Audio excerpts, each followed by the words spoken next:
Hi team. Hi everyone. So I welcome each and everyone to join our Swift Bengaluru online meetup. So I am Sabapati. I'll be hosting this meetup, and I'm a co-organizer for this Swift Bengaluru community.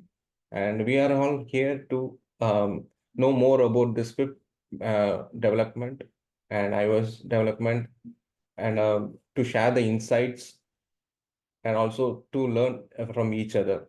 So let's get started. So this is the agenda for today. So we have two technical talks. One is uncovering user journeys, smart tracking solution by Donia Joy, and another is introduction to Swift testing by Rizwan Ahmad, and followed by question answer, and it will be open to all. And this is the overall agenda for our today's meetup. So let's welcome the first speaker, Dunia Joy. So to know more about Dunia Joy, she is a iOS developer is at Bally's Interactive in United Kingdom. So she has 9 years of experience and she has worked on different organizations. And so she has taken this topic, uncovering user journeys, smart tracking solution. It is about Firebase and full full page tracking. So, so let's welcome Dunia. So, over to you, Dunia.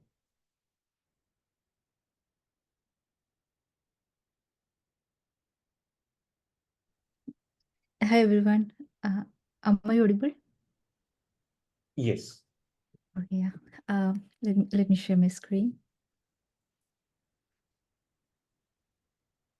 Um, are you able to see my screen? No. 1 second. Yes. Okay, fine. Yes. Okay, thank you. Um, um, so hi, I'm Donia, and I have been an iOS developer for the past 8 years, I think. And currently, I'm with Bally's, where we create exciting casino games and sports betting apps.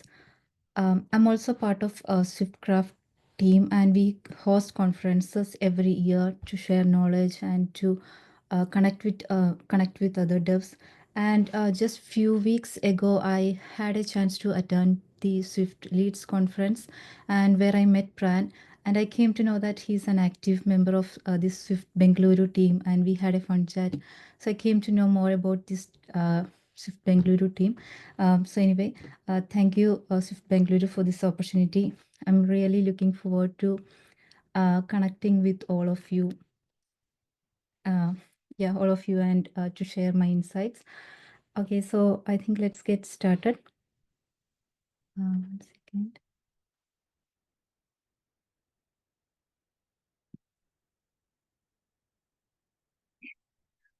So why smart tracking is essential? Just take a look at this meme. It's classic, right? I think it's a very popular meme. And what does it mean? So it means that a developer must know what makes his app unique and valuable. But how we know that? Well, that's why I say we need to track our app. So tracking is crucial for our app success. So it acts like a real-time feedback loop. So tracking tells us how users are engaging with our app. So if we don't know how and what they are doing, we can't improve their experience, right? So think of it like a conversation. So if we are not listening to the users, we can't respond effectively. So in short, we need to know what makes our app valuable if we want to sell our app to users. So that is why the tracking is very essential. And how many of you know which is the most favorite feature of our app? Most of us don't, right? And that's exactly why tracking becomes essential. So without tracking, we are in a situation like we are in the dark about what our users really love. So by closely monitoring their interactions, we can identify and we can discover, okay, this feature, our users like this feature the most, and this is a standout feature. We can identify everything using tracking. What do users like or dislike? So without proper tracking, we are left guessing about user preferences. But with right data, we can identify exactly what users love and what they find frustrating. So for example, through tracking, we found that one of our feature called Play Demo, it's a gaming feature. It's very interesting for the users and it boosts the engagement and user retention. And at the same time, we also found that our onboarding process is so lengthy and most of the users just dislike this feature. And when we get this insight, we can act accordingly. We can improve the UI or we can reduce the onboarding steps and we can make it more user friendly. And where and why do the users leave our app? It's a mystery, right? But what if I say we can find it very quickly and effectively using tracking? Yeah, that's why I'm saying tracking is very essential. So how do we improve the user experience? Uh, oh, why do you ask me? Because I'm a developer. I write code and my code is perfect. I'm a perfect developer. But does that mean, if I write a perfect code, would that increase or improve the user experience? No. So it has no connection with the code, right? But we need to improve the user experience. So for that, we need tracking. So tracking allows us to identify the pain points. So when we analyze the user data, we can pinpoint where users are struggling. So let's say uh, you have a food delivery app, and tracking shows us that many users exit the app on the payment screen. And by analyzing the data, you find that issue. So the payment options are very hard to find. So we have this insight, and by using this insight, what we can do, we can redesign the payment page and make the payment option more visible, right? And next comes data driven decisions. So data driven decision making is all about real time information from our users instead of relying on guesses. So all we need is the data. So let's see an example. For example, this is my app's login page, and if the user is not logged in, registered, there's an option to sign up here. And when the user clicks sign up, what we are doing, we are triggering the sign up start event, and the user launches the registration page. And once he completes registration and when he clicks on the register button, we are triggering another event called sign up complete. So let's analyze this data, these two events. And let's see, this is the result what we are getting. Now when we analyze this data, we find that 100 people click on sign up start, but only 80 completed sign up. So this means we have a 20% drop off rate. And by using this data, what we can do, we can dig a deep into the app. There's something something not good, or there's some issue with the sign up process, right? And we can address it easily. So we have decided to track our app, but where do we start? The first step is to have some goals. We need to have some smart goals. For example, increase the customer retention by 30 percentage or 80 percentage, and differentiate user journeys like one-time user versus returning users, and analyze the user experiences. So that's one thing. And once we set the smart goals, we need to identify the key metrics. So key metrics means what are the metrics that we need to track.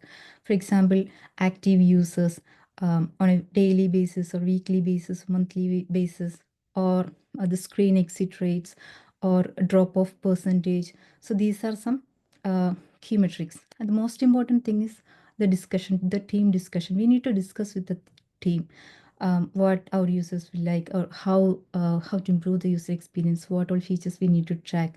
And once we came to a conclusion, what we need is we need to find out the events and properties that we are going to track. So what is an event? So events are like It's just an interaction between a user and the application. So for example, sign up start, it's an event, or add to cart, it's another event. So we are sending this event to the tracking tool, and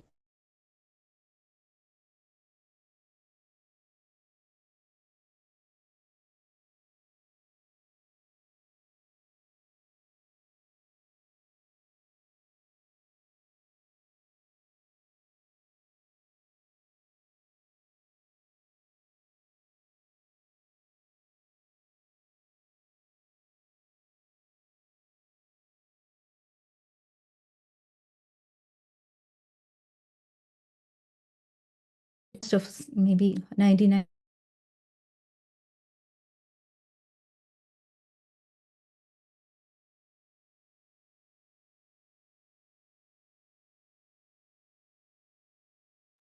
Yeah. Hi, Dunia.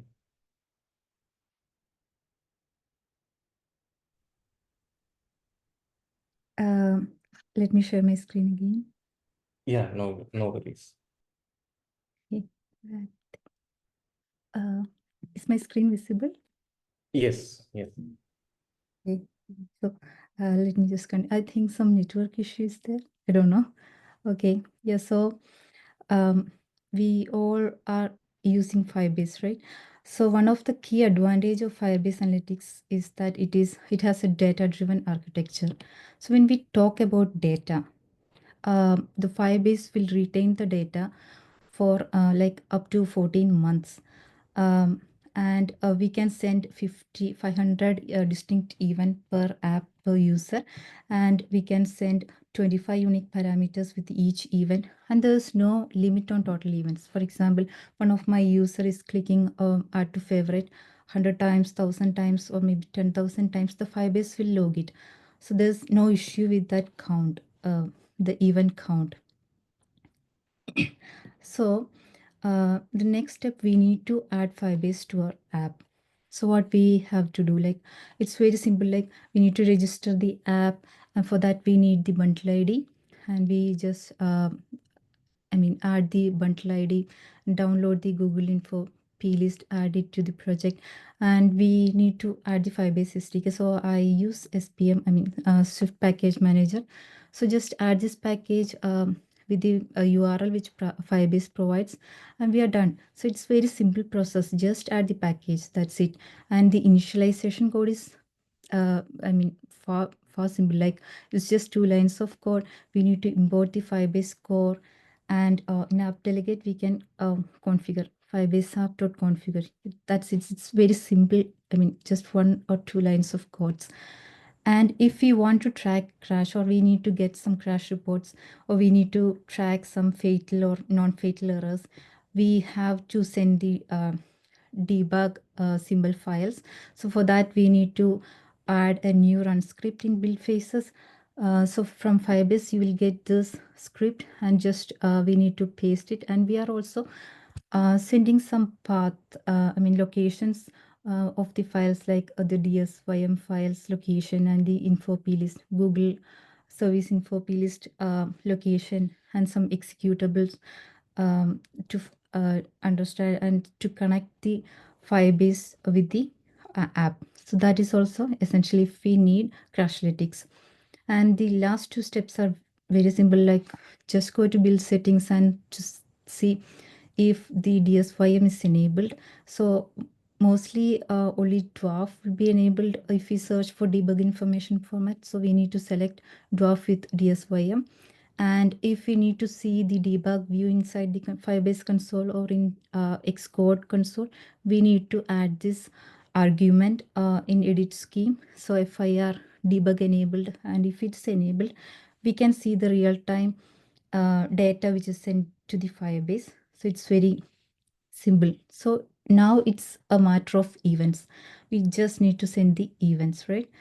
But wait, we are sending events, and is it GDPR compliant, or is there any privacy concerns or any issues are there? We don't know, right?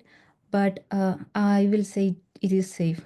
So, like, I will explain this with an example. So Suppose there's this shop application which launches a new feature, a location-based discount. So this discount is available for few users, like all the users within 5 miles of that shop. And to get that discount, the users have to enter their address. And the business wants to see how many of users are using this discount feature.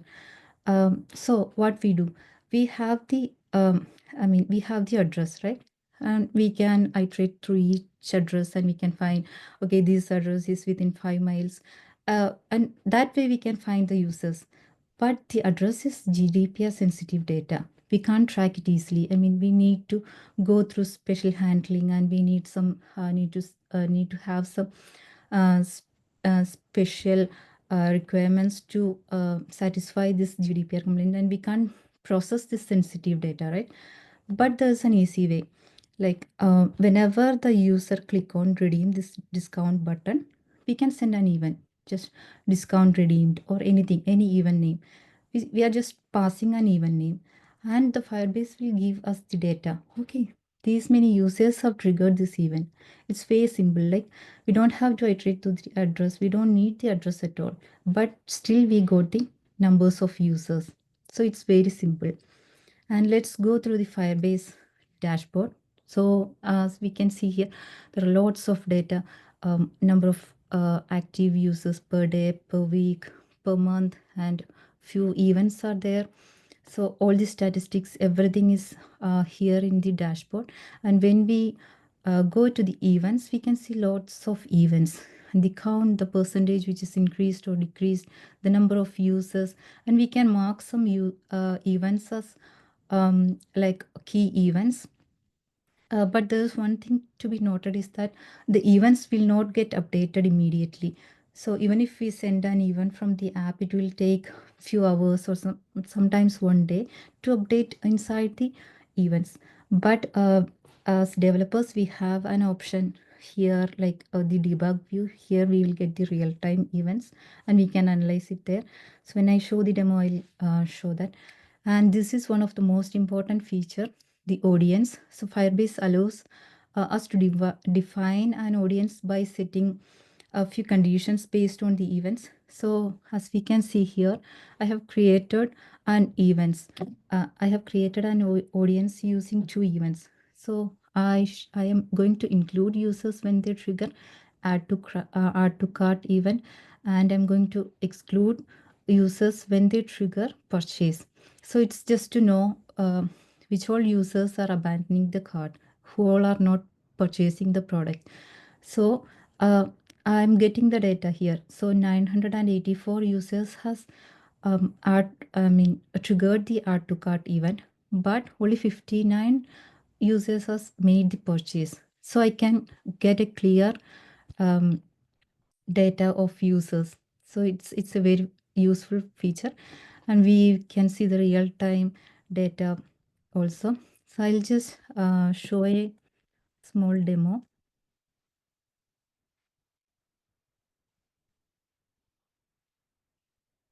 So this is just a very simple app, nothing fancy. Just it has a home screen, and I have few events here, and I'm just going to home screen, product list, product, and I'm just completing a purchase. So this is just a sample, just for the demoing purpose. When I go to code, so I have initialized the Firebase here, and I have also created a Firebase manager, and I have created a singleton property. And to log events, it's just a one line of code. So analytics.log event, and the event name and the parameters. It's very simple. And if I go to home view model, here I am sending the events. So inside log event, I'm giving the event name a screen view and setting the parameter screen name, and the value is home. So if I check here, when user click on track playlist, I am triggering an event called add to playlist, and the song name and the artist name I'm passing. So it's all hard coded, but in real scenario, these values should be like dynamic. It shouldn't be, like hard-coded. So if we go to the Firebase console, so here is under analytics, we can see the debug view. If we go to the debug view, we can see the events. So this is the subscription status, which I send as a user property. So here I can see the user type, it is premium. The subscription status is premium. And if I select, say, for example, I select purchase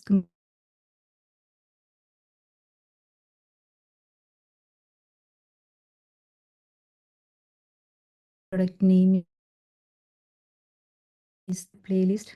See the artist name which I have sent is there, and the song name is there. So all the events, all the data we are getting here. So it's very easy to analyze, like it's very easy to understand as well. So that is one short demo. And let's go back to the presentation. So that's all about Firebase. And next we are going to talk about Full Story. So Full Story is a digital experience analytics and session replay providing company. So they are providing a service to understand, which will help the marketers and the developers in a very good manner. Like this is what they are telling, like walk a mile in your user's shoes, then shorten the distance. So what they are doing is exactly same. So they are letting us to walk a mile in our users shoe. So how they are doing it? So the first and most important thing is the session replay. So if we integrate or if we use the Full Story, what we can see is the session replay. We will get the record and playback of our app, how the user is interacting with the navigations, the clicks, the scrolls, everything we will get in Full Story console. So this is the most important feature. And of course, the user insight. So Full Story provides detailed analytics on user behavior and a few metrics like session duration, journeys, etc. So, and the main the main thing is that faster is issue resolution. So by using session replay, we can identify where exactly our user is having an issue. For example, if I'm watching a session replay and one of my user is clicking on maybe add to cart and the button is not responding, I can see it on real time and I know, okay, this is the issue. So even before the QA or the user itself is reporting this issue in production, we can find it and we can solve it. So this is very fast and quick. We know the screen, we know where exactly the user is facing the friction and we can fix it. So that's one feature. And the other one is conversion and drop-off optimization. So Full Story allows us to analyze where exactly our users are dropping off by using funnels and conversion rate. So I'll explain the funnels and conversion rate later. So data-driven decisions. So we are relying on real user behavior. We are not assuming that our user might love this or he might like this. If we add this feature, he's going to love this.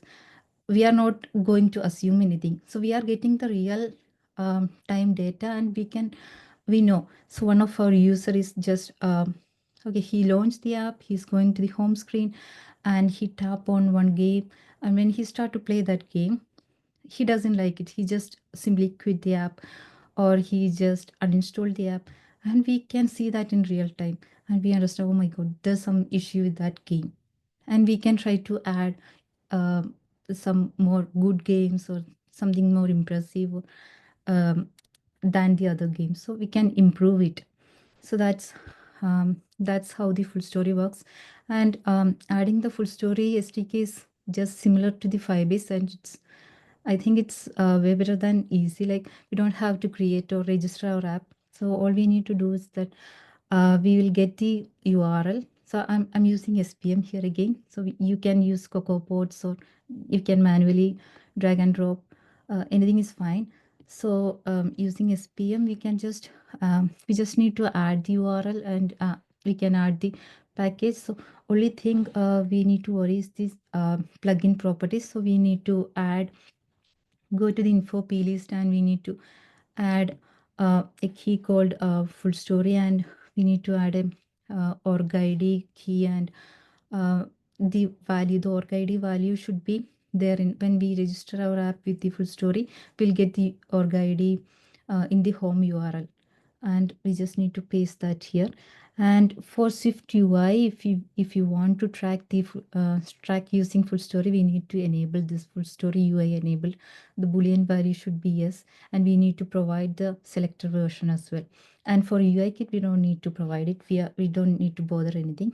So this is it, and we need to add this new run script again. Like we will get the script from the full story, and we can just add it into the um, build phases. So we have done everything. We just done the setup. That's it. Now automatically when we launch the app, the full story will start to capture the app. And if we log into the full story console, we can see this. Oh, this user is online, and I have launched my app. I have done something. I have been in my app for a few minutes, and when I open this full story, I can see this. And if I click on the play button, I can see everything, what all stuffs I have done in my app. I have clicked on home screen, then I navigate to the screen. Then from there, that like everything is recorded here like a movie, and we can see everything here. But there's an issue. So all the screens would be masked. So we can't read anything, we can't see any images, the labels, everything is masked. So mask, all the properties will be masked by default. So we need to unmask it if we need to um, capture it properly. So it's just a single line of code. So if you want to unmask a class or a Swift UI class, just we need to write .fs unmask. That's it. And the full story will unmask the whole view. So this is partially masked. So that means we can mask any properties. So any components in a view. If we want this title to be masked, we can just mask that. And if you want an image to be masked, we can just add this. It's just a one line of code. And if you want that whole view visible, then we can just unmask the complete view. So that's how it works. So to mask, we need to write .fs mask, and for unmask .fs unmask. And the another one is excluded. So when we are tracking, when full story is tracking these data, for example, the user is navigating to login.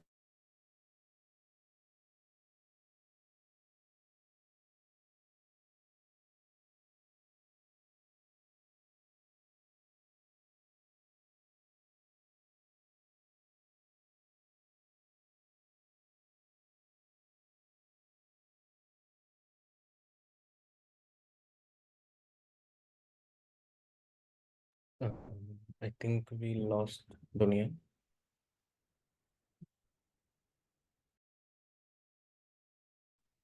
Yes.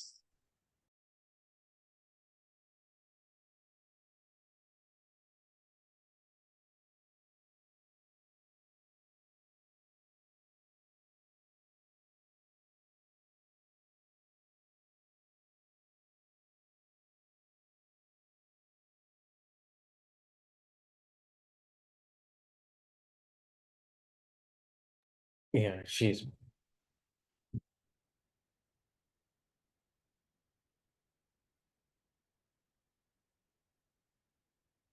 Dunia, you're on mute.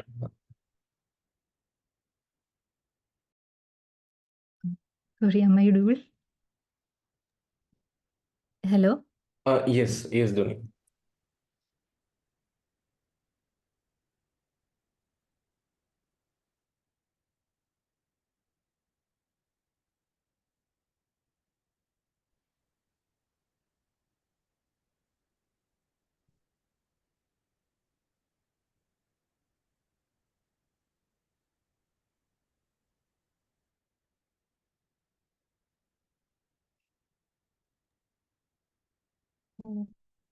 I can't hear you. Yes, yeah, please go Mhm. ahead. Okay, let me share my screen again. Yeah, it's visible. Is my screen visible? Yes.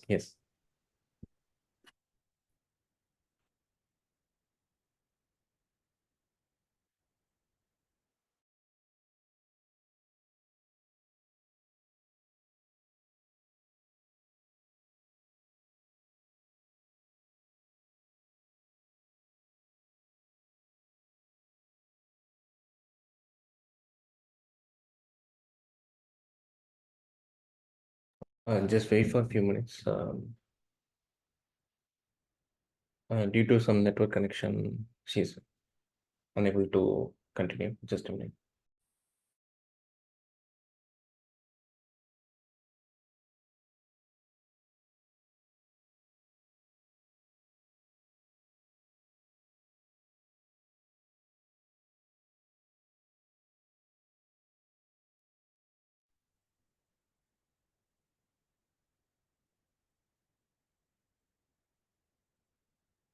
Uh, Sorry, guys, am I audible? Yes, yes, you are audible. Sorry. Let me share again. Okay, so we were talking about the excluding one, I think. Okay, so and if we are masking or unmasking, if we unmask the parent view and we want to mask a few child view, that's possible, and vice versa. So masking and unmasking is not dependent on parent view or any other views, so we can do it easily. And so once we unmask all the screen, this is how we'll get. So we won't get this background and this mobile border, so it would be like a plain screen with just a rectangle view, and we can see how the user is interacting, the scrolls, the connection, I mean the tabs, the clicks, everything, the navigation.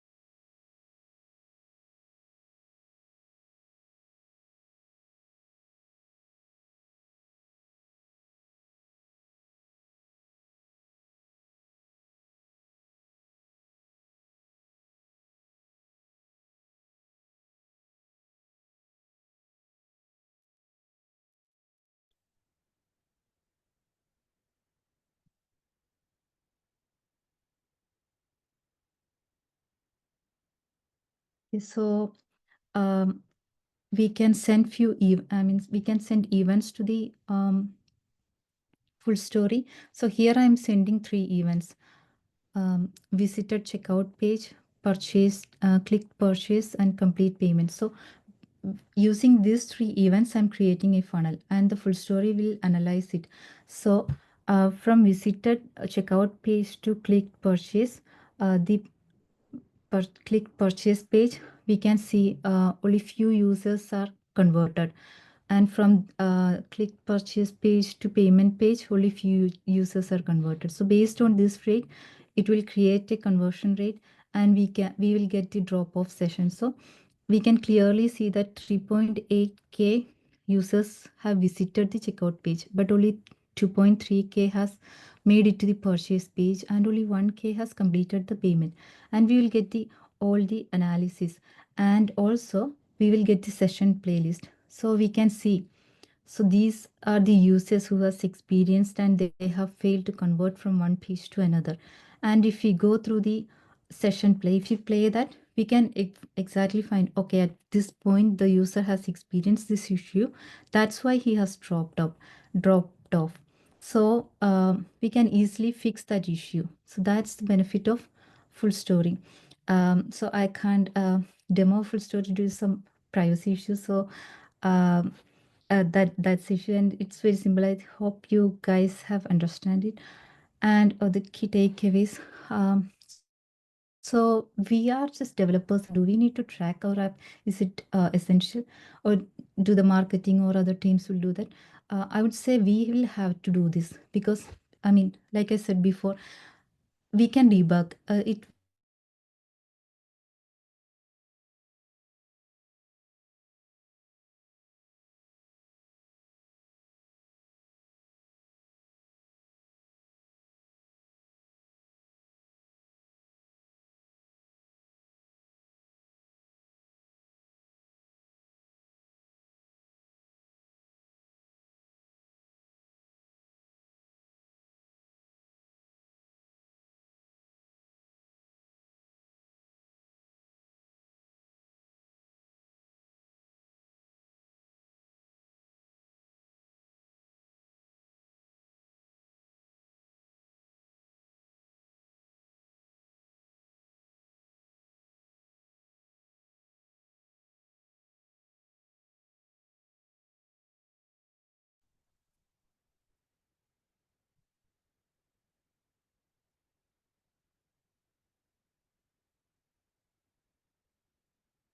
Am I audible? Uh, yes, Dunia. Yeah. Yes, Donia. Yeah.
Okay, so we have an issue with login and loading screen, and the loading screen is taking so much of time so that few users have to quit the app, and QA can reproduce it sometimes, and but we can't reproduce it at all. It is happening in some other countries or some other part of uh, uh,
um, sorry guys, I don't know. There's some network issues, some issues there. So I'll just wrap up quickly. So what I would suggest is that we don't need to rely on QA or the marketing, or currently we might be working for a company, but one day we all would like to become an indie dev or an independent developer.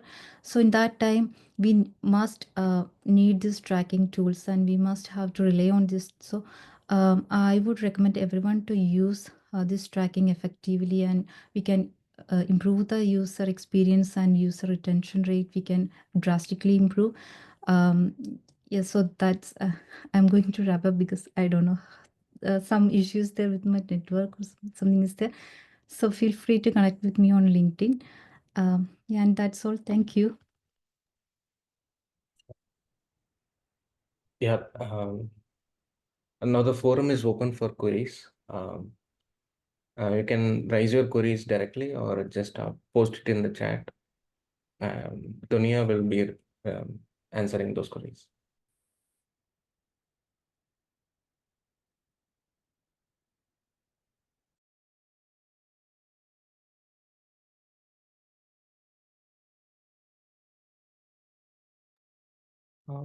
Can I go ahead and ask a question? Yes. Yeah. Okay. So, Donia, I have a use case where we are tracking error events in our project, and we have used Firebase events, and we are passing parameters to as some metadata but the challenge is the parameters as you see is visible here in the debug view, but in the events tab that parameters are not coming. So is it something that is configuration related? Is it a limitation of Firebase as a platform? No, if you're trying to track an error, I think you should better track it as a non-fatal error using Crashlytics. So Firebase will track the crashes, and apart from that, we can also track the non-fatal errors. I mean, using the error API. So there you can send the logs and events, same like the I mean behavioral events.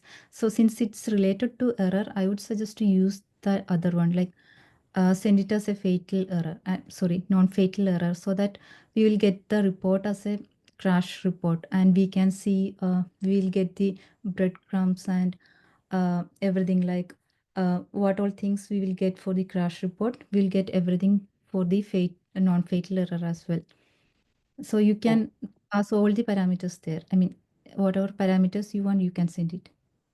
okay, cool, cool. So, but in general, a question is this, that Mhm. are parameters also tracked in the events? Like, are you able to see any parameters? Let's say it's a general event. So in the Firebase dashboard only, can you show that the debug view parameters are also available in events, or it is discarded by default?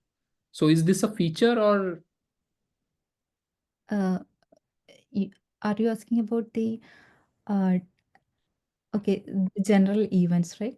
Yeah, yeah, yeah. So in line number 18 here, you have tracked the event name as profile screen view, and you have sent these parameters screen name, profile, and username lucky. So these parameters will we get in the event tab also? So we were able Oh, to see this in the debug view, but in the event tab, we'll be able to get it as well. yeah. So if you go to the dashboard, I think so in events, if we click here, we don't get, like, we can only see the real time one and real time parameters values. See here, we can see the values. So like this, we can view. I mean, if there's no real time data, then we can't see the parameters here.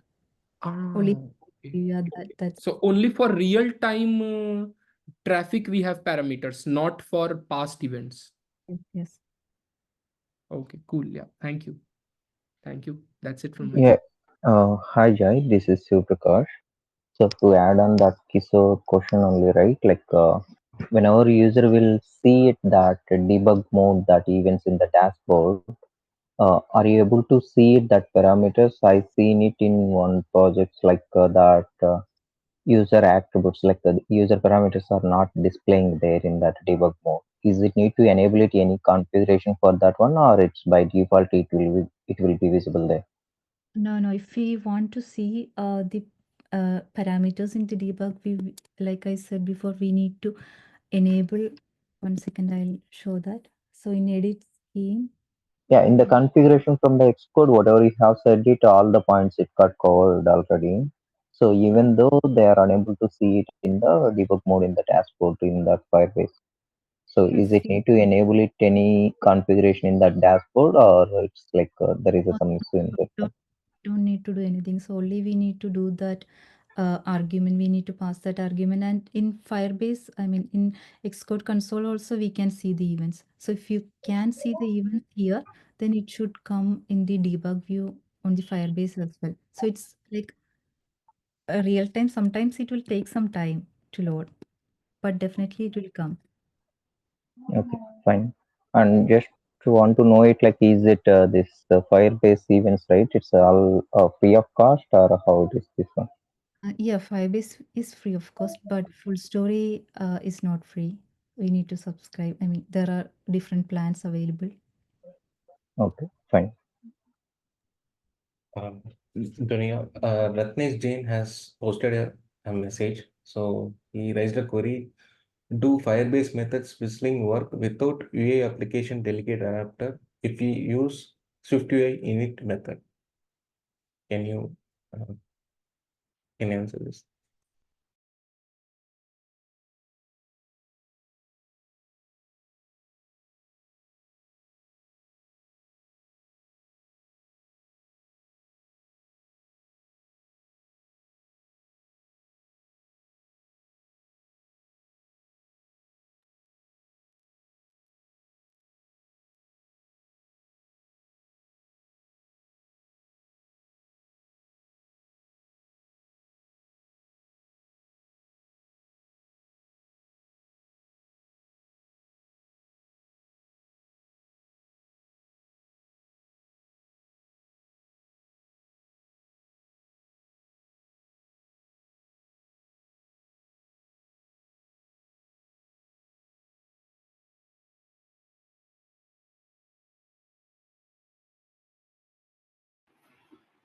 Hello, is I audible? Yes, Yes, yes, sir. yes. So, hi guys, I am Anup Kumar Shukla and I am an Android engineer. Means I am working in a Kotlin language, and now I just started to learn Swift and explore the iOS app development. So, guys, please share me some good content where I can learn and examples, whether it is YouTube or GitHub or anything. If you Anup, want anything. Hi Anup, thanks for the question. I think we will take this, at the end, because after one presentation we have an open question answer session. Yeah. Thanks, Anup. So I think if she's facing issue with the connectivity, probably we can move on to the next talk, and then during the last session, she can answer a couple of the questions. Yeah, sure, man. Yeah. Yeah. Thank you, Dunia, for the great talk. So it was an insightful session. So we have gained some understanding about the Firebase and full story tracking. So thank you again. So let me share.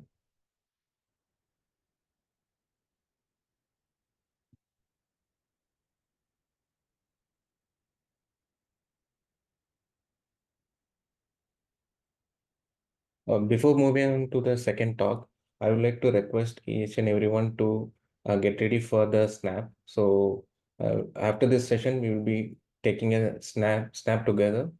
So yeah. So now we can move to the next talk. So I would like to introduce Rizwan. And so Rizwan is a senior iOS developer at Zoho Corporation, and he has a 9 years of experience in iOS development, and he writes blog, and he has a own blog, and he is a creator of ohmyswift.com. And additionally, he is also a well-known speaker and a mentor. So today he will be taking the this topic, Introduction to Swift Testing, a new testing framework provided by Apple in the recent WWDC, an exciting tool for all for our Swift ecosystem. So I would like to invite Rizwan to take forward. Over to you, Rizwan.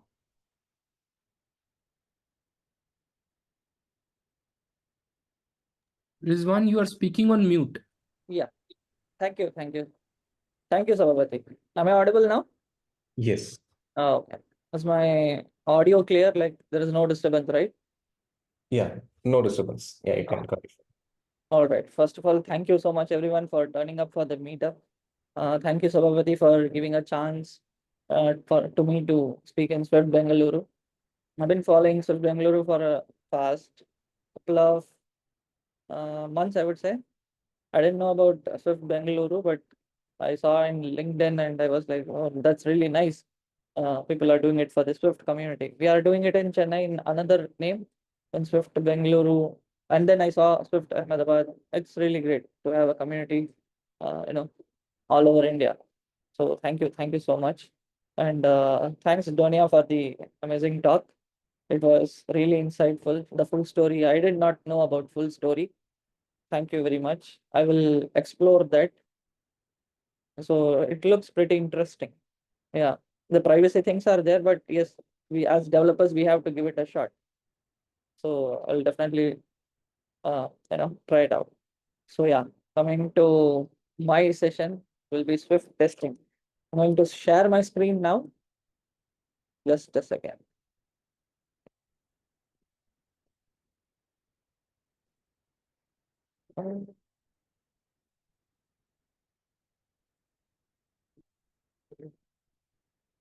Is my screen visible?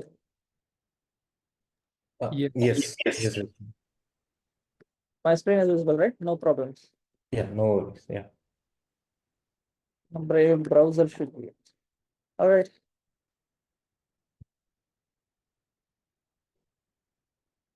Come on, man. All right. Swift testing. Yes, visible. Yes. Yes. This one. So yeah, Swift testing. Uh, It is related to, unit test. It is nothing but an alternative of XC test. XC test. We will cover in deep what is XC test, why Swift test came and all.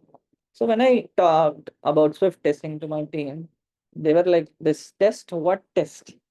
Is it something, is it a DSA test for me or what?" Like that, a junior was asking. I said, "No, it is, you need to write unit tests for your code."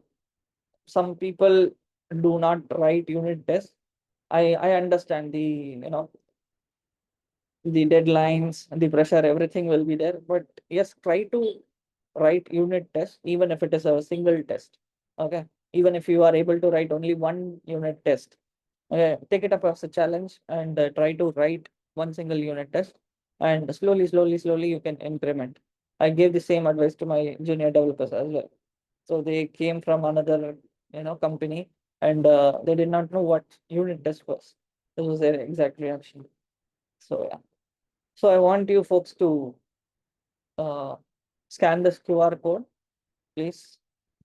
Let's have a kind of an icebreaker before we dive into the session. Yes, is this scannable? Is it working?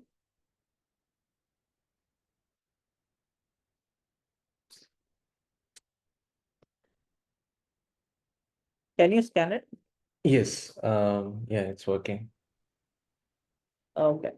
You might. All right.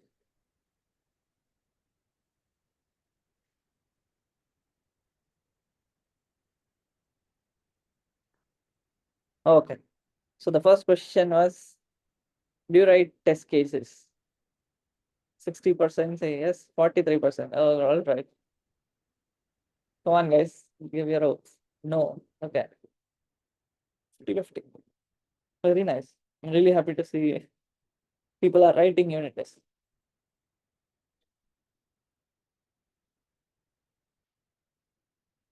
All right. Any more votes? We are 20 people, I guess. 20 plus.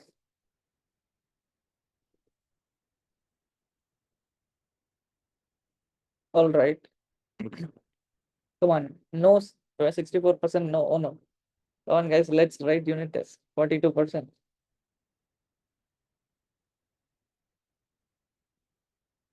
Right. Fine then. I'll move on to the next question. Should I wait or should I move on to the next question? Okay. Yes. 46. Should no be the winner or yes be the winner? Okay. I'll skip for now to the next question. Okay. If writing test cases had an emoji, what will it be? Please put an emoji. What do you think? What comes to your mind when you think about unit test? Describe it with an emoji.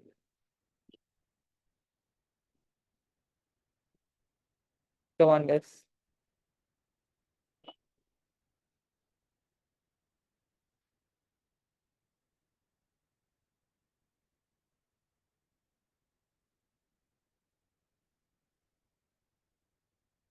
Two participants are typing. Yes, come on.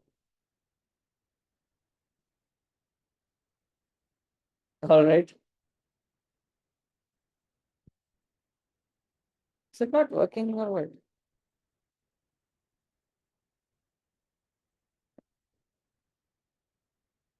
Have you entered your answers? All right. Oh, sorry. I haven't. Sorry, it's my fault. Okay. Somebody is saying engineer. Somebody has, test tube, hammer, angry. Feels like lifting weights. Somebody has given a heart emoji. Very good. Writing code that I have not to want to. Yes, but it is a necessary evil, my friend. Somebody is giving a confused emoji. Smiling face. Right.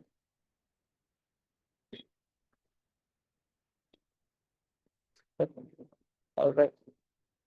Somebody is giving a tired face emoji.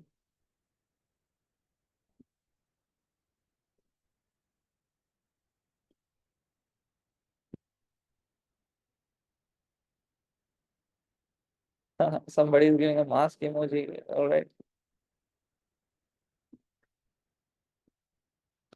I'll take a screenshot of this. Yeah. All right. Thank you. Thank you. Let's move on to the next thing. Okay, this is a pretty a question from me. Why do we even need a new testing framework? What comes to your mind when you heard about the term Swift testing? XC test was already there. Why do we need it? Code quality good. Okay, they are saying about the entire testing framework, but I'm asking why Swift testing when XC test was already there?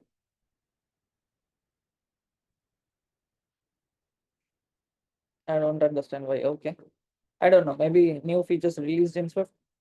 Very good. Test errors should bubble up faster in logs. Okay, that's a point, but XC test also does a pretty well job, right? Testing complexity involved one, yes, it's a really good point. Somebody says no idea.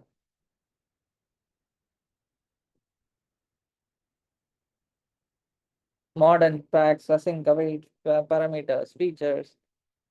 Yes, I agree. Anybody else? All right, think that's it. Yeah, simplification, yes. No idea, better logging. Correct. It has better logging. Yes. All right. Let me go back to my presentation.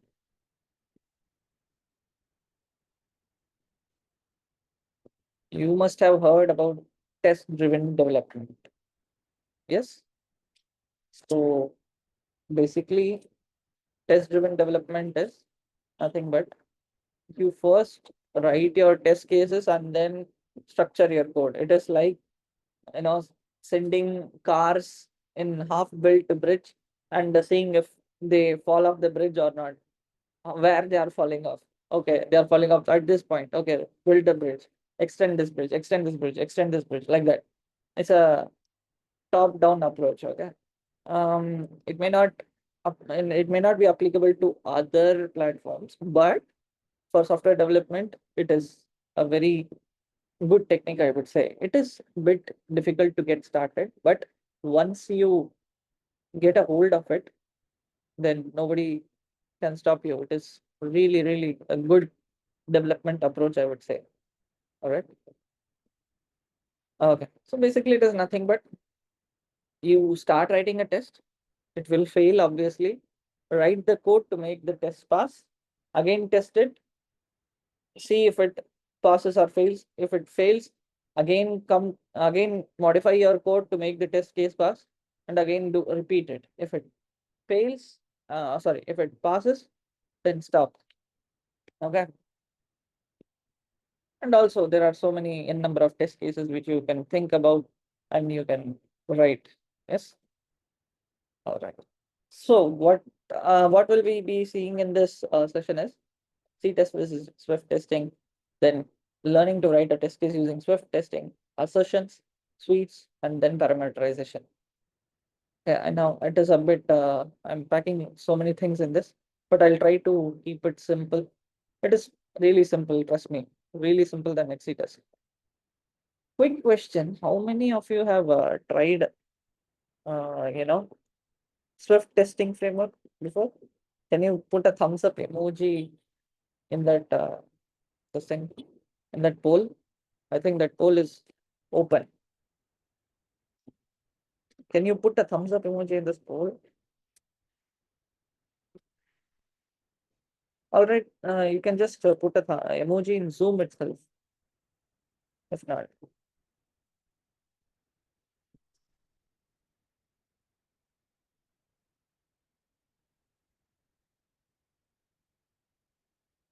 all right. Oh, that's nice. Fran Kishore is saying they have tried it. Thank you. Okay.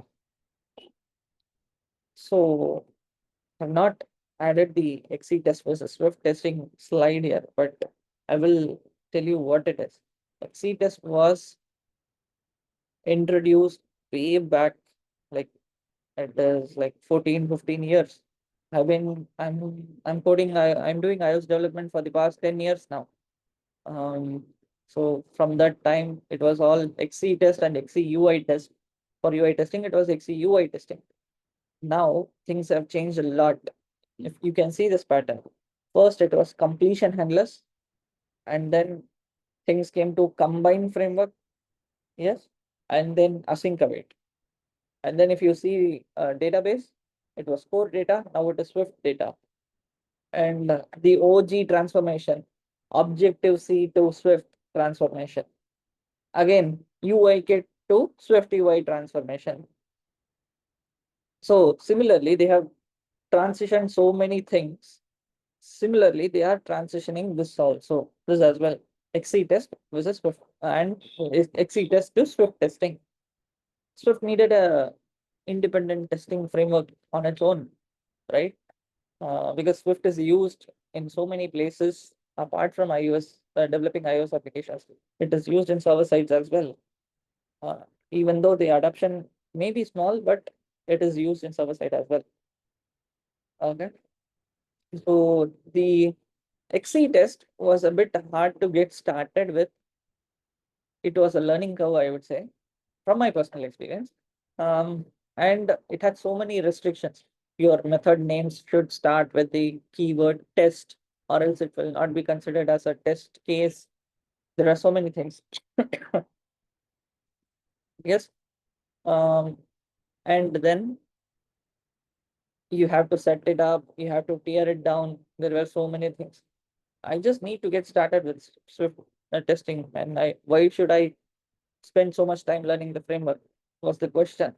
And Swift being a modern language, it needed a modern testing framework, hence Swift testing was born. Okay, so let's try writing a simple test case. I will not be showing you the migration guide for XC test to Swift testing, because this migration should come after learning Swift testing, I believe. And people have written articles about it and they have done a really good job. So I don't want to repeat that. Yeah, so we will get started with Swift testing for it. I'll quickly go to my Xcode. Yes, is it visible? All right. So you just create a Swift file and import this testing framework. This is not needed. This line is not needed for this project, but I will explain what this is. This is, if you do this testable import, you can access your project code in your test cases. All right. I hope that is clear. And we will be creating a struct test playground test. I just gave a name. All right. Okay. So first we will write a function. Function add. And it will take two parameters to be integers, basically, and then return a plus b. All right. Yeah. This does nothing but returning your adding two numbers and returning it. Oops, sorry guys. I'll be in this panel. Okay, test navigator. I'll be in this test navigator. Ignore this UI test because it has nothing to do with this session. It is for another day. Okay. So I want to test if the addition is done properly or not. Right. So we'll write a test case. We'll write again, a test case is nothing but another function which tests the previously written function. Okay, verify add.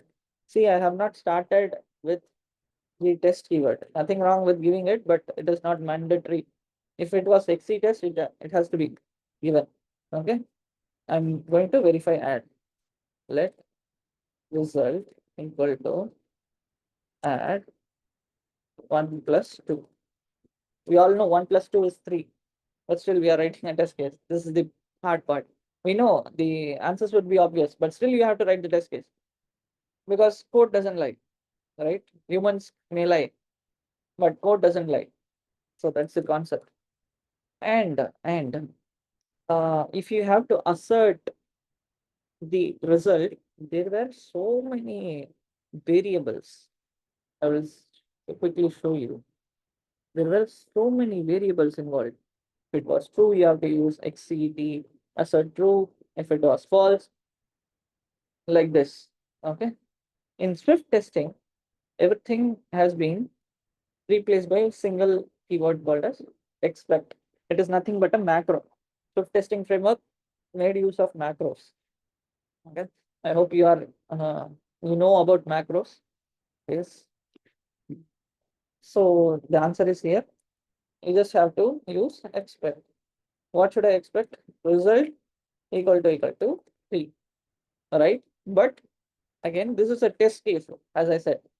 So you have to add this test macro.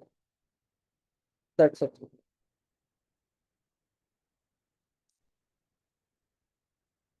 And I'm clicking this play icon here. All right. Put a tick mark. So, okay, wait. Let's wait. I hope I'm clear. I'm not being too complex. Yes. It's taking some time. All right. It says test succeeded. Test run started. It is testing library version. Started, verify started. It passed after 0.0001 seconds. Okay, the speed passed after 0.0001. Yeah. So I'm changing it to 4. Let's see what it does.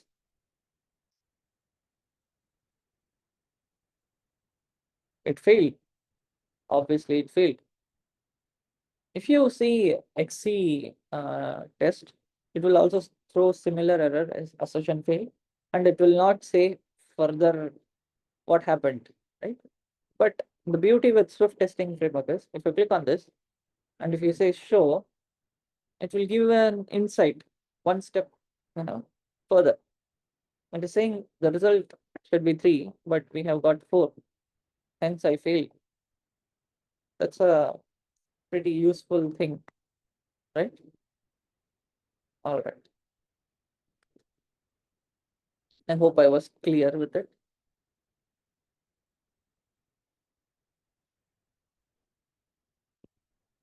Oh. Now let me write another function which will generate a number. Generate number. Look, it will give you an int. So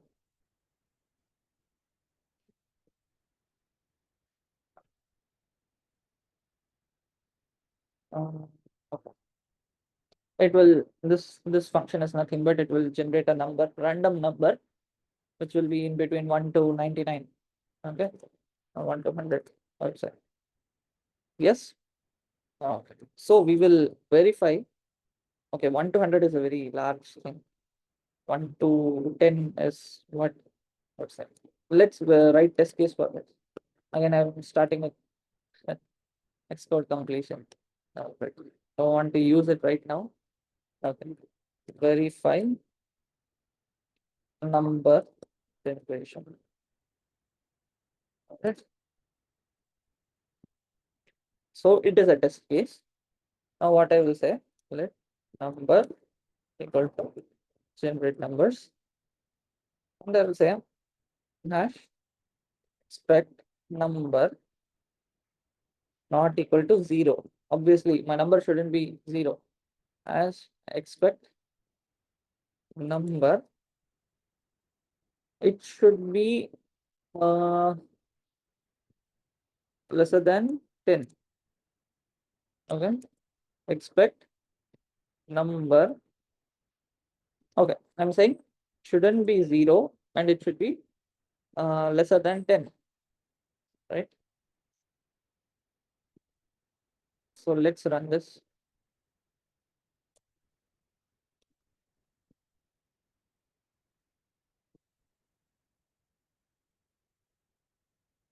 Output is running.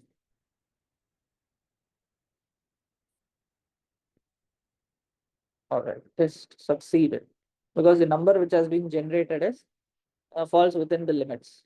All right. Let me just change this. The generate number is changed now. It will not, it is supposed to fail. Let's see if it fails. Really good. It failed here. Right? The number was 81. This test case passed, but this test case failed. Got it? Yeah. So this was using two as expect together. All right. I hope you are clear until now. Yes. Thumbs up, please. Because I am unable to see you folks. It's just a black screen for me. Would be very helpful if you give me a thumbs up. Yeah, thank you very much. Going back to my keynote. Yes. Next, handling throwing functions. This is a very important concept. Actually, test this gives an headache, literally an headache. Right? But I'll show you how things are really simple in here. Okay. Let me just write a enum which handles network errors.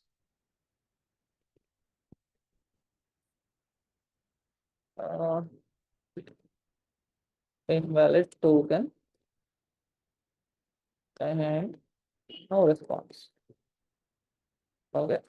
I have an enum which has two cases, invalid token and no response, right? And I have another enum, generic errors. It is of case failed to render data. All right. Yeah. I'm writing a function, throwing function.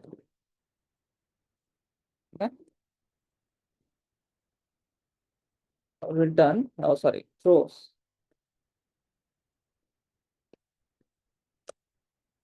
Network errors dot invalid token. I'm just simulating things.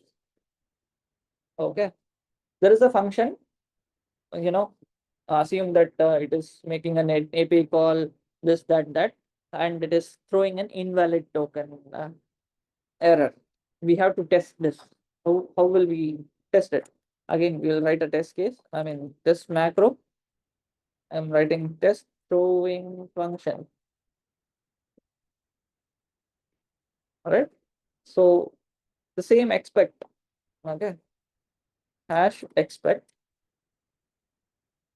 test throws thing. Okay. Hash expect throws network errors. Inside this block, we have to call our function, throwing function. Yes.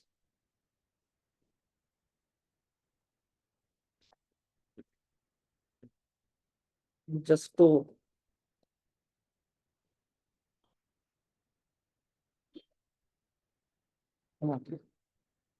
right.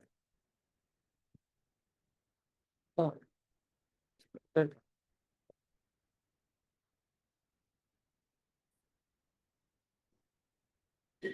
Just 2 seconds.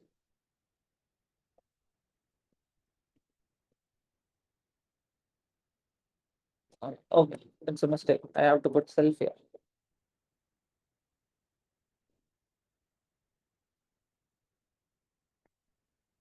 So yeah, the test case succeeded. What I'm expecting is, I'm expecting a network error. Okay, and the test case is saying, okay, I have received a network error. Okay, instead of throwing a network error, I am throwing a generic error. Okay, it says fail to render delivery, whatever. Now I'm running the test case. Let's see what happens.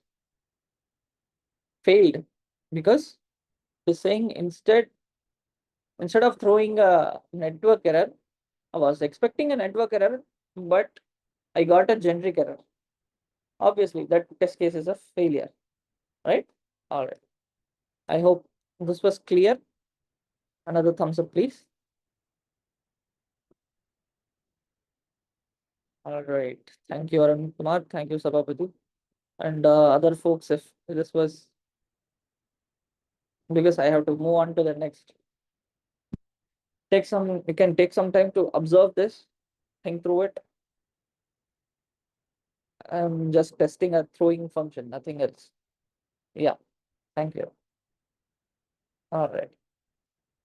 I'll now throw a network error, invalid token. But here there is a problem with this function. What test case? The problem is, yes, it is throwing a network error, but there are two cases, right? I need to check which case is being thrown. All right. So how do we do that?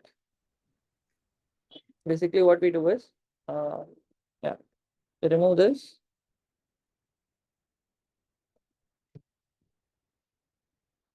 Come on.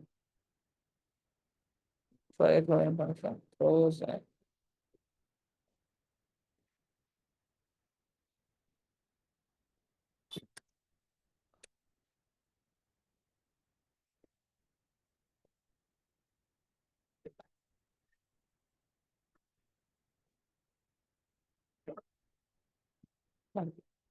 all right.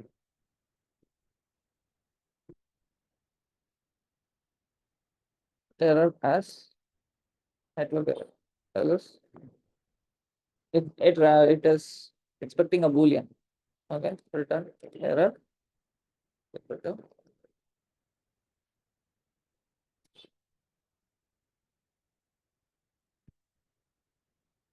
Okay, what I have done is there's a special handling to check which error was thrown. I'm just it will give you a generic error. It doesn't know which error object is being passed or whatever.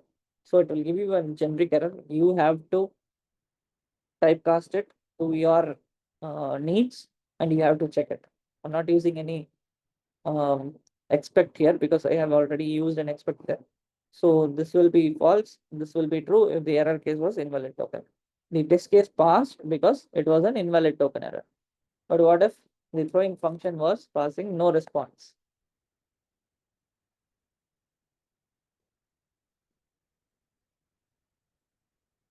So it says clearly unexpected error, no response was thrown. Okay, you are expecting invalid token, but no response was thrown. So that's an issue. That is how you write this. So this was throwing function. Writing test cases for a throwing function. Yes, till now, all good. I hope this is not overwhelming. This is just test, expect, and throws. Nothing else. Only three things we have used till now. Yep.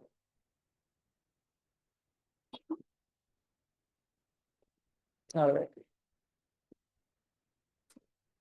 Now coming to the next part, handling optionals. Okay. So in XC test, you had to handle optionals using XCT unwrap. Here you can use require macro. Okay, and every expect macro can be replaced by require macro, but that is for another day. You can explore it on your own. I will show you how to handle optional values using the require macro. Right.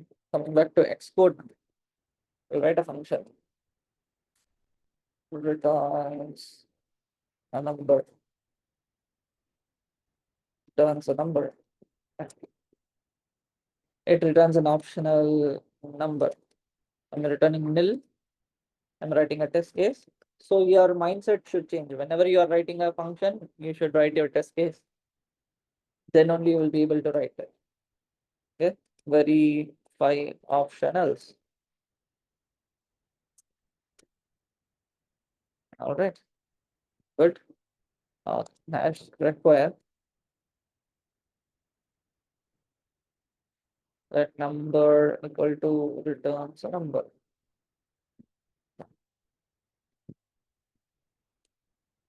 Number not equal to number. Obviously, our number shouldn't be nil, but we are passing a nil.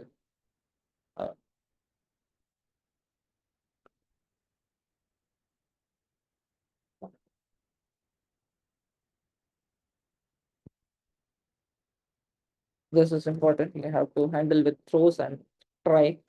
That is why I covered that before.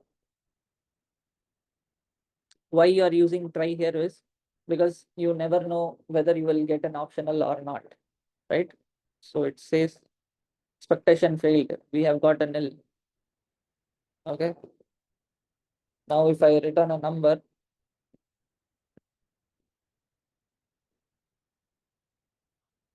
it is case passes. All right. So this was optional. Okay. And coming to suite, right? So I have n number of test cases, right? I'll convert this as a suite. See this left hand side. It gets converted into a suite. I can have multiple suites. Suite struct test playground example. This will become another suite. See here. Test playground test is a suite. Test playground example is another suite. I can structure my organize and structure my test cases in the way I want. Okay. I'm removing this right now. And test playground test. What does it mean? It is not giving me a proper description, or it is not making sense, right? So you can give description to it. This no. Swift Bengaluru demo test cases. Let me see what happens. See the name change. Swift Bengaluru demo test cases. Right? It is better than test cases, test playground tests. Right? So this is a one step ahead. You can do the same for tests as well, test cases as well. Verify add. What is meant by verify add? No, we don't know. Addition function test case. If I say addition function test case, yes, or else I can write it as test case for add, right? Yeah. And now I have n number of test cases. I would like to add tags for certain test cases. You get it? Adding tags. Tags is nothing but making things more organized in a customizable way. So I'm writing extension tag. Tag is an inbuilt struct provided by Swift testing. An important lesson because one of my interns had used tag struct. Okay, they have defined their tag struct and it clashed with this tag. Okay, tag static var self. Okay.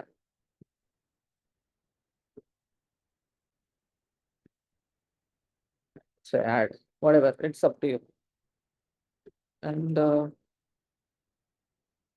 yeah, I've added an add tag. It should reflect here. Yeah. So export 16 is having that reflection. I mean, dynamic reloading problem. So I had to go there and come. You can see your tags here. If you want to see only your tags, you have a tag view. If you want to see tags below, you have that here. All right. It is all your convenience. So Apple is giving you convenience. Please write this case, but do whatever you want to. Okay. All right. Rizwan, sorry to interrupt. Can you speed up the? Yeah, I'll speed up. I'll speed up. It's going to end. Yeah. So similarly, you can add tag to the entire suite as well.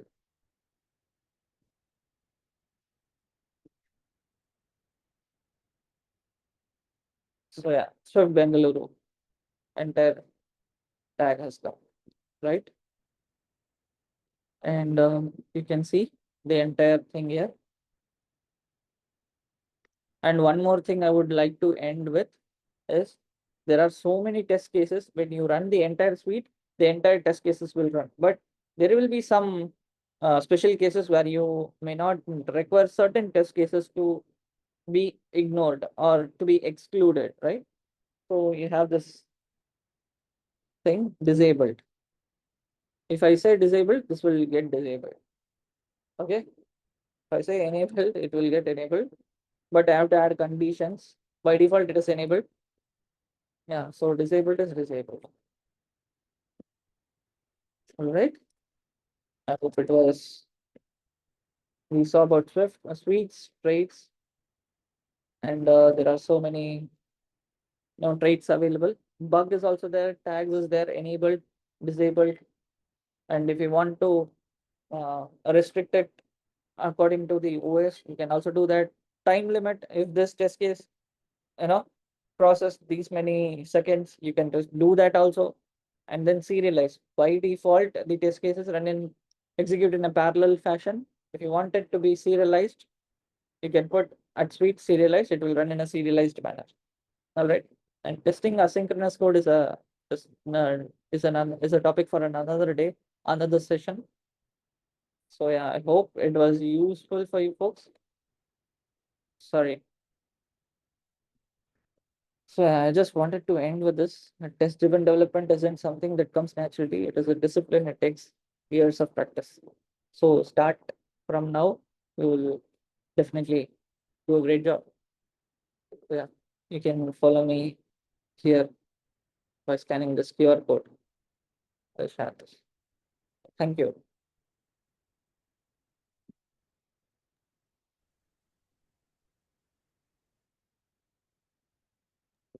Should I stop my screen? Yes. Yes, yeah,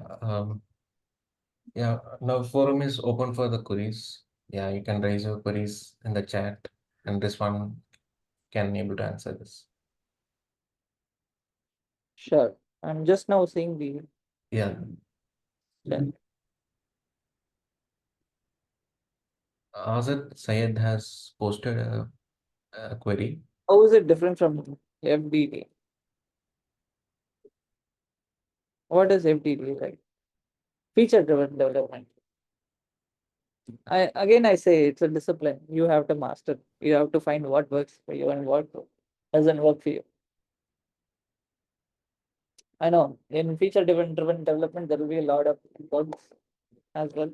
We don't want any bugs in our code, right? The actual function is in view model and we are writing test to validate Rizwan. This was just a sample project. Just created a sample project with Swift testing framework. If your function is in view model and if you want to test those things, that is why I wrote that line, importable. I mean, the testable thing, import. I hope you got it. Any other queries?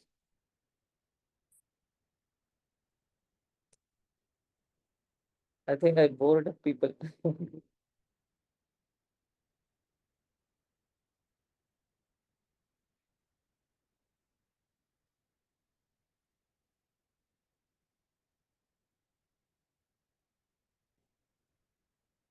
How to check API call function with testing framework? As I said, concurrency and these things are a different topic.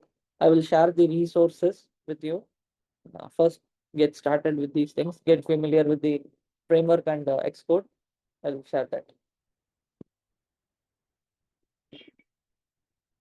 Oh, thank you. You kept it so simple to understand. So no question. Thank you very much.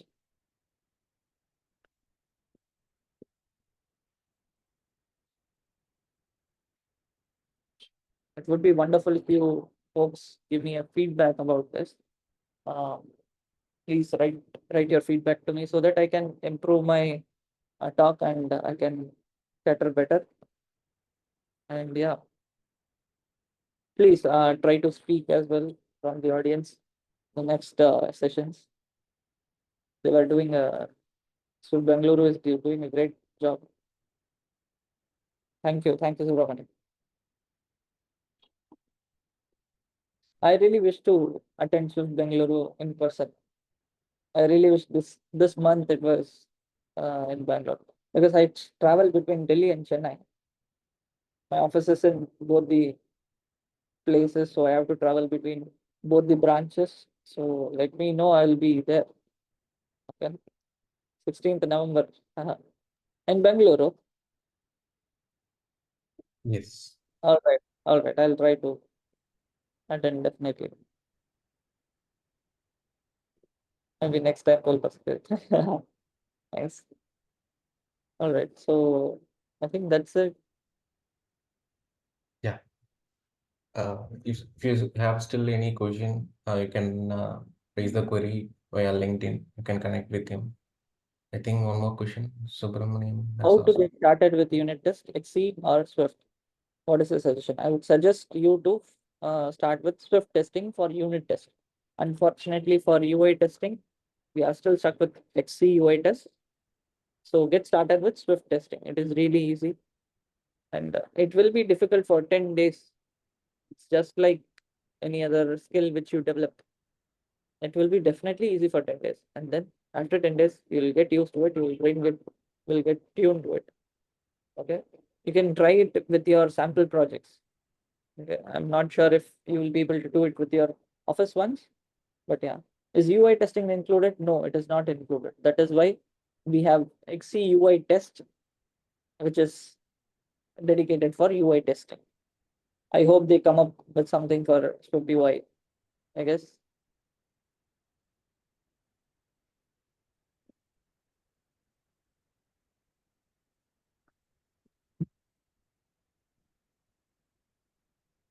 So yeah, that's it. Any other question you can ask directly, or you can put it in the chat box. Thank you, Rizwan, for the wonderful speech, and it was a really engaging session. So you connected with people using the test also, and this new framework that really used to streamline the testing process and also code quality. So for the Swift developers, and it's really introduction for to the Swift testing framework, and also for the people who are not writing the test cases. So it is really helpful. Yeah. Thanks again, Rizwan. Thank you, sir. Thank you for having me. Yeah. It's okay. Yeah. So I would like to invite Kirti Priya to take over the session from here. Yeah. Hi, Kirti Priya.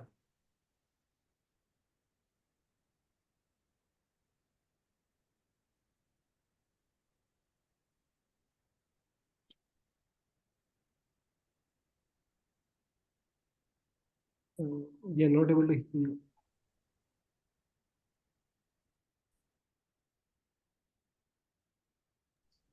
Yeah. Am I audible?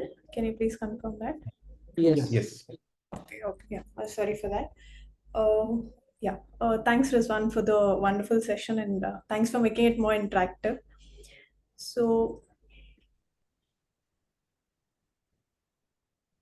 yeah. I would like to request everyone to, switch on your cameras we can take a group photo as well. Yeah.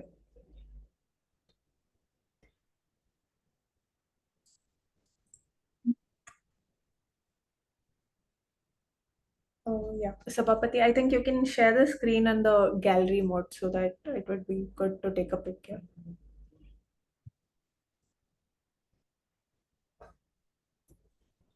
And stop sharing so that it will go to the gallery. Yeah.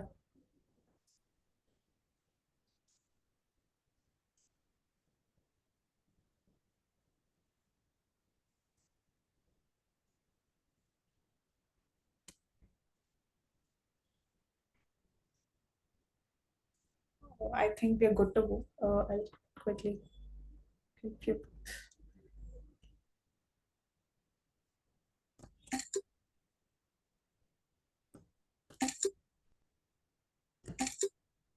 Yeah. Thank you, everyone. Let me share again. Yeah. So yeah, we had planned a very small 5 minutes break.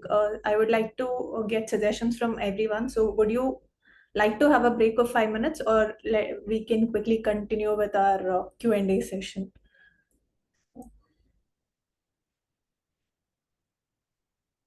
Any suggestions? If you need a break, okay, a 5 minutes break will be great. Okay, so let's quickly take a 5 minutes break. It's 4:15 now. Let's come back by 4:20 and we can have a Q&A session.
So welcome back all. I think it's 4:21 and we are good to start off. I'm sorry if there is any kind of background noise. So people here are kind of in weekend vibes. And also I would appreciate that everybody joined the session during the weekend. So this shows our common interest towards Swift and iOS. So yeah, moving forward with our next section of this particular event, that is the Q&A session. I would like to divide it into two parts. The first part would be a technical related questions, any kind of technical questions, not just pertaining to today's session topics as such. So any questions related, yeah, you can please come up with your questions. We will try our best to answer. So Pran Kishore is here to guide us as always. So I think we have covered most of the questions that we have gotten from the chat as such. And just now we got a question from Subramaniam. So this is a question again with respect to testing as such.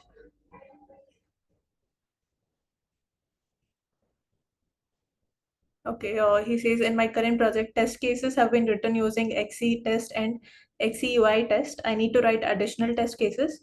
I am new to it and looking for suggestions on how to get started, as well as any recommended blogs or video tutorials for reference.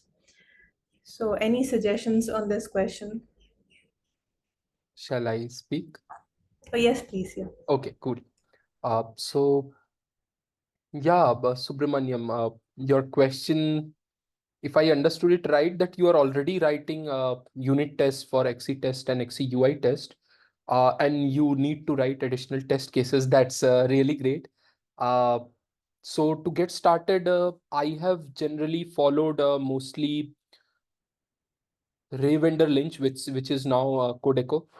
They have a very great tutorial series to start from the very beginning, who is new to XC test and XCUI test, up till very professional levels, where uh, they explain how to like better get your errors, or maybe some features, like if single test break, how can you like put a feature so that all your test cases execute, how to speed up your XC test cases. So there are many things that are there over XC test and XCUI test. Also, I would recommend you to just put a filter onto WWDC website, sorry, Apple developer website, where you have lots of WWDC videos which are focusing exclusively on tests, right? And to speed up your tests, to write better tests so that you get errors faster for your unit test, and you have failing reasons also. So there will be many you will get many ideas basically on doing unit test if you follow these websites or tutorials. Yeah.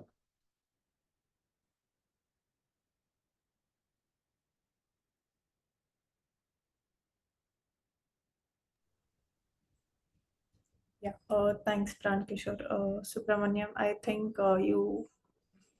your question is answered. You've gotten a few suggestions.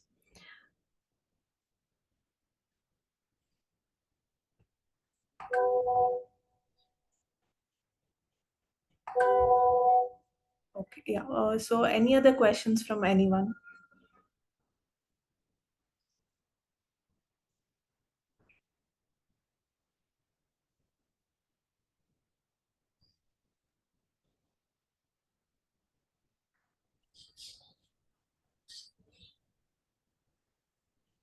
In the meantime, Kirti, shall we take up the question from Anoop? He was asking about tutorials to get started in iOS space. Oh, yes, yes. Okay, cool. So, Anoop, I guess you asked how to get started and break into iOS. So, here's what I did.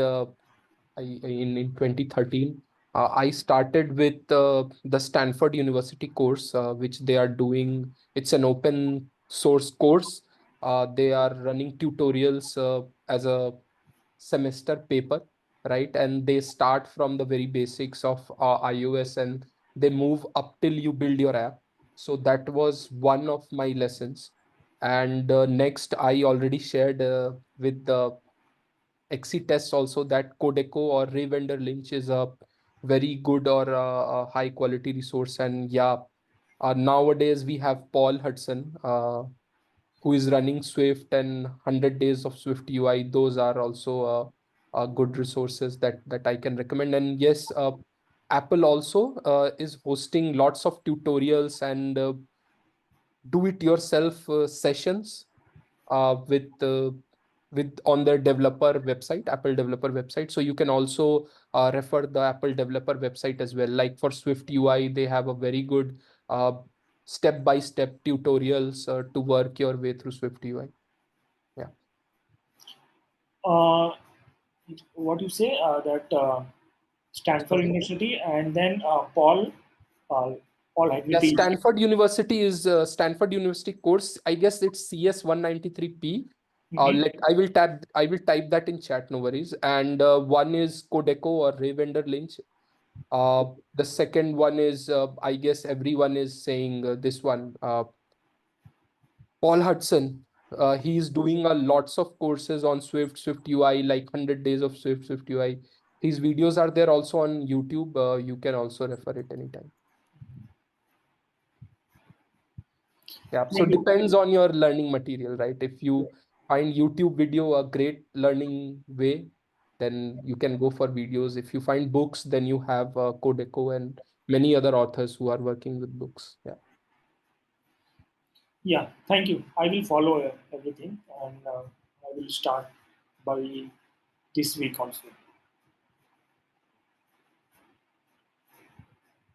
Thank you.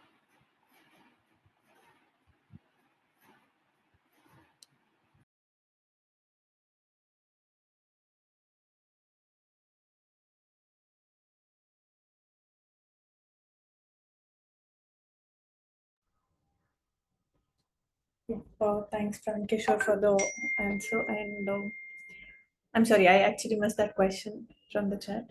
So, yeah, any other questions from anyone? I see a question in the chat. If we want to write test cases, our code should be testable. Okay.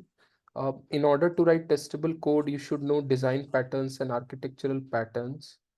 So how much energy we should put in iOS and these code quality things? Okay. How much energy we should put in iOS and these code quality things? Okay. Let me, maybe this answers your questions. I'm not sure. So there's a testing strategy which is there in place, like as much as you can uh, have an idea of unit test versus UI test, writing and test execution times and updates effort. Like UI tests are more time consuming, or like I should say it's more effort to write UI tests than unit tests, right? And as your project is moving, let's say if a screen is uh, very dynamic, so let's say there are frequent changes or frequent feature updates in those screens, so keeping up pace with those screens with those changes in terms of unit test or UI test is might be expensive, right? So better if you are starting, you could start your tests with core part of your app, which changes less, right? And then one by one, you can start climbing up the ladder, and then you can start working with tests. Yeah, and maybe why, how much energy you should put? We should put a lot of energy, because once you, as Rizwan also said, once you write tests, once you get a hang of it, it gives you a confidence whenever you are changing things in your code, and especially in large scale projects when you don't know which module or which change you are doing is affecting any other module or not. So as much as you are tested, it will give you a solid confidence ground. I hope this answered your question.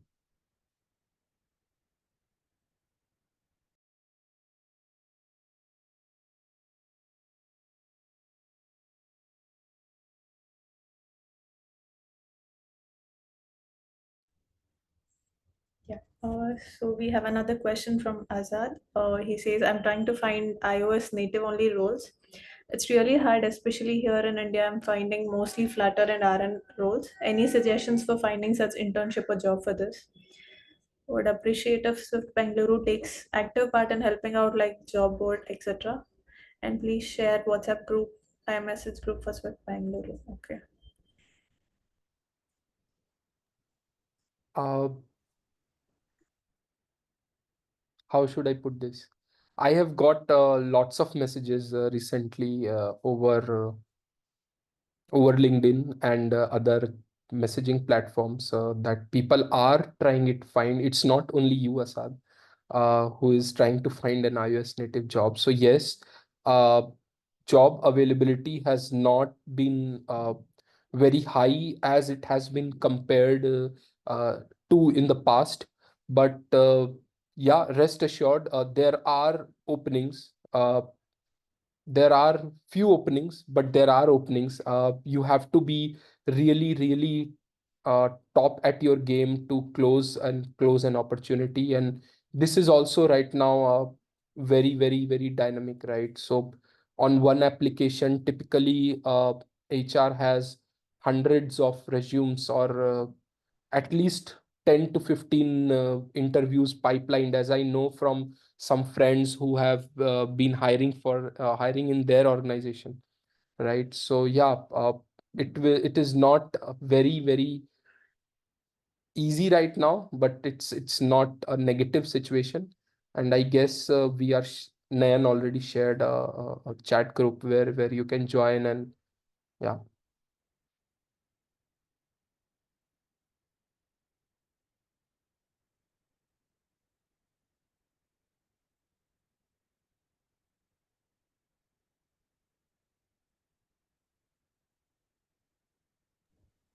Yeah, thanks, Prankishore. So I think we have another question where Ashwin is asking, like, I haven't used tools like instruments, but would like to learn to use them.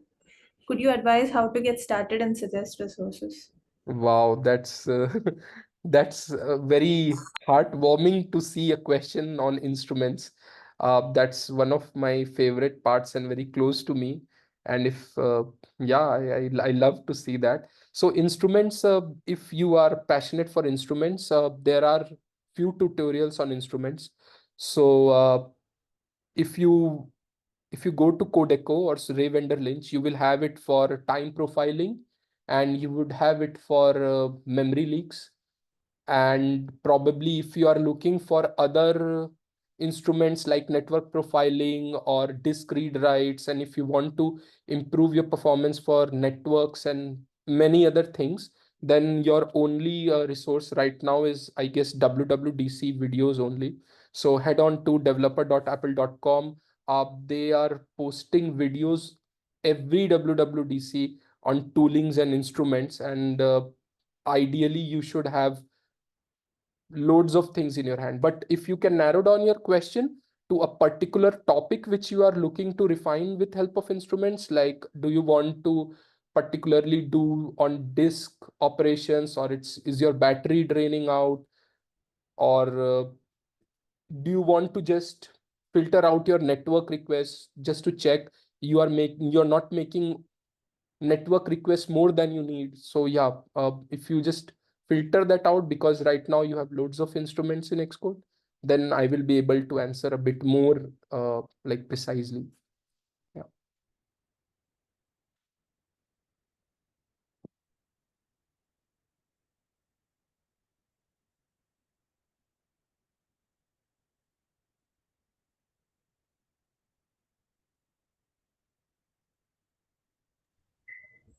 Yeah, so Ashwin, I think this answers your questions.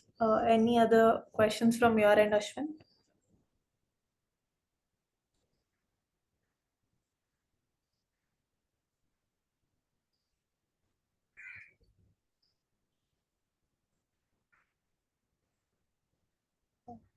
Okay, so I take it as a no.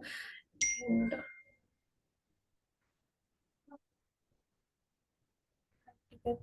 okay, I would like to get started for now and explore tools. Okay.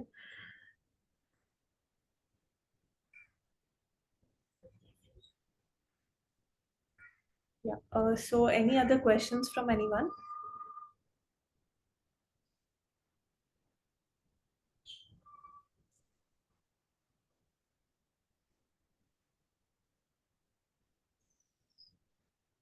Yeah. If no questions, then I think we are good to close the Q&A session. Thank you so much, Prankishore, for answering all the questions and guiding us through. Thank you. So moving forward, so here we have the certificates of appreciation for our speakers for the day. So thank you so much for taking all the efforts and giving this, valuable sessions for us. Thank you so much. Thank you so much.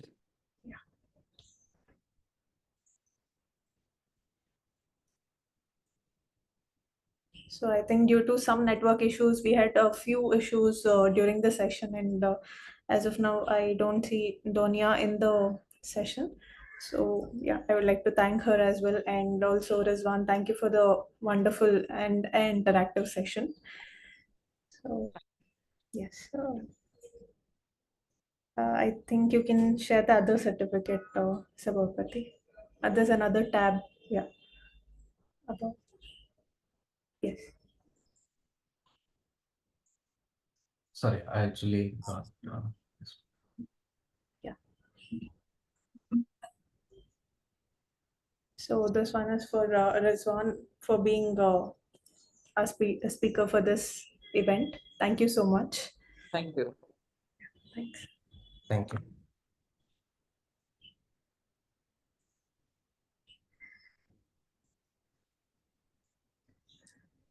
Yeah, can you please go to the next slide? So yeah, this is the team behind which has helped us a lot in keeping this consistency throughout in terms of both the offline and the online events. So thank you so much for all that. Yeah, we have the community contributors also. So thank you for all of them, and a huge thanks and shout out to Pran Kishore for being there with us always and guiding us throughout the journey. So Also, guys, can you share that WhatsApp link? Actually, I want to join. yeah, sure. We'll share that in the chat.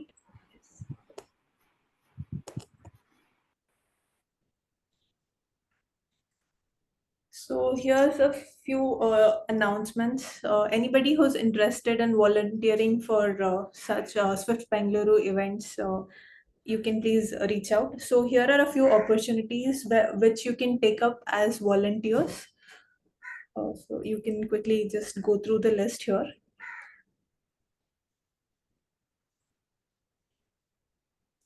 Yeah, anybody interested, kindly reach out to us. So yeah, we can discuss further on that. Yeah, so that was call for volunteers, and next one is call for venue sponsors. Anybody who is, who thinks your company or your startup can help us sponsor our next event, kindly talk to your team and get back to us. So this is a wonderful opportunity where the brand also gets a prominent. They can showcase their brand very prominently in the event, where they are given an opportunity for both two slots as such, one for a technical talk and the other one is for a non-technical talk. So anybody who feels this is okay from their end, kindly reach out to us in case for any venue sponsors as well. Yeah. Also, there's a call for all those who can contribute to the Swift open source, where you will be picking the first issue and getting help, and you will be submitting the PRs. So for all the three which we just went through, the call for either volunteers or venue sponsors, or if you are interested in contributing for the Swift open source, kindly reach out to us. So I think we are at the end of this particular event of today, and we would love to end this by inviting you all to our next event that is being planned for November 16th in Bagmani Tech Park, which is being sponsored by Wayfair. So hoping to see you all in the next event, and thank you so much for taking out time, your valuable time, and joining the session. Thank you, everyone. Thank you, everyone. Thank you. Bye everyone. Bye. Bye, everyone. Take care. Thanks a lot, Pran. Thank Yeah. you. Happy Diwali in advance. Happy Diwali. Yeah, happy New Year. It's